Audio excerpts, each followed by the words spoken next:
परमात्मा के सन्निकट कैसे पहुंचे, वो परमात्मा कैसे मिलेगा, उनकी उपासना कैसे करना चाहिए। तो पूज्य सुखदेव स्वामी कहते हैं, परीक्षित, जितासनो जित्वासो जित संगो जितेंद्रिया स्थूले भगवते रूप मना संदार ये दिया। देर तक बैठने की आदत डालो। हाँ, जल्दी देर तक बैठा नहीं जाता।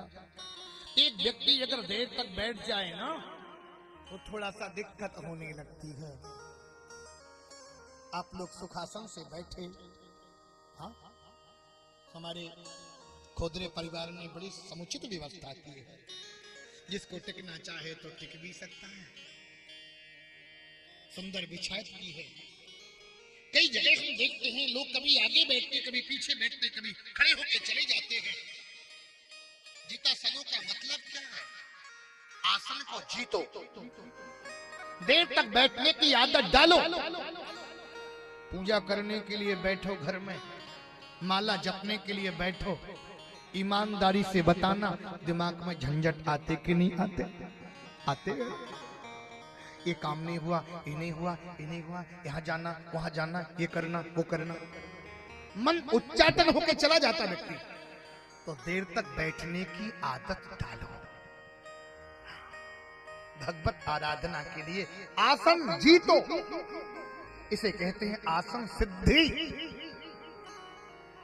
जित श्वास हो, जित श्वासों का मतलब यही है, प्रत्येक श्वास पर परमात्मा का स्मरण करना, भगवान का चिंतन करना। जित श्वास, जित संगो, जित संगो का तात्पर्य क्या है?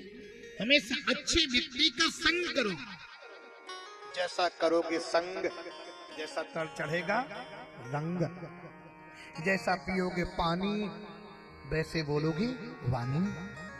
हमेशा अच्छे व्यक्ति का साथ करना चाहिए। अच्छा, अगर शराबी का साथ करोगे तो शराब के ब्रांड बताएगा ना, कौन शराब कैसी होती है, कैसा टेस्ट है। अगर जुआरी का साथ करोगे तो जुए की चर्चा करेगा। कहने का तात्पर्य, जो व्यक्ति जैसा होगा वैसा ही आप पर रंग चढ़ेगा। इसलिए सत्संगी की संगत करोगे तो वो सत्संग की चर्चा करेगा। जित संगो जितेंद्रिया, इंद्रियों पर संयम बरतो। इंद्रियां संसार की ओर भागती है। हाँ, इंद्रियों को बस में जल्दी कर नहीं पाते लोग। वेद भगवान कहते हैं, भद्रं कर्णे भी शृणुयाम देवा, भद्रं पश्येमाक्षरजत्राः। भद्रं कर्णे भी शृणुयाम देवा, वेद भगवान कह रहे, भद्रं पश्ये, हमने अपनी आंखों से भद्र वस्तु देखें, कानों से भद्रवाणी सुने। महात्मा गांधी ने कहा था, बुरा मत देखो, बुरा मत सुनो, बुरा मत बोलो। महात्मा गांधी के 3 बंदर। एक और कहना चाहिए था महात्मा गांधी को, क्या? बुरा मत सोचो।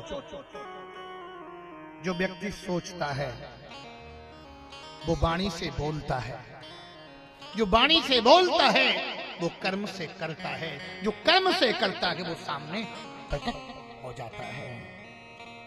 यत् मन से अध्यायति जत् वाचा वदति, जत् वाचा वदति तत् कर्मणा करोति, तत् कर्मणा करोति तत् संपद्यते। इसका मतलब मन से सोचता है तो वाणी से बोलता है, वाणी से बोलता है तो कर्म से करता है, कर्म से करता है तो सामने प्रकट हो जाता है। इसलिए इंद्रियों पर संयम रखो। ये नहीं कि जीभ कहती रसगुल्ला तो रसगुल्ला खाओ, नहीं, उसको समझाओ, नहीं नहीं डायबिटीज है, अगर नहीं कंट्रोल करोगे तो मर जाओगे। इंद्रियों पर संयम करो, इसका यही तात्पर्य है।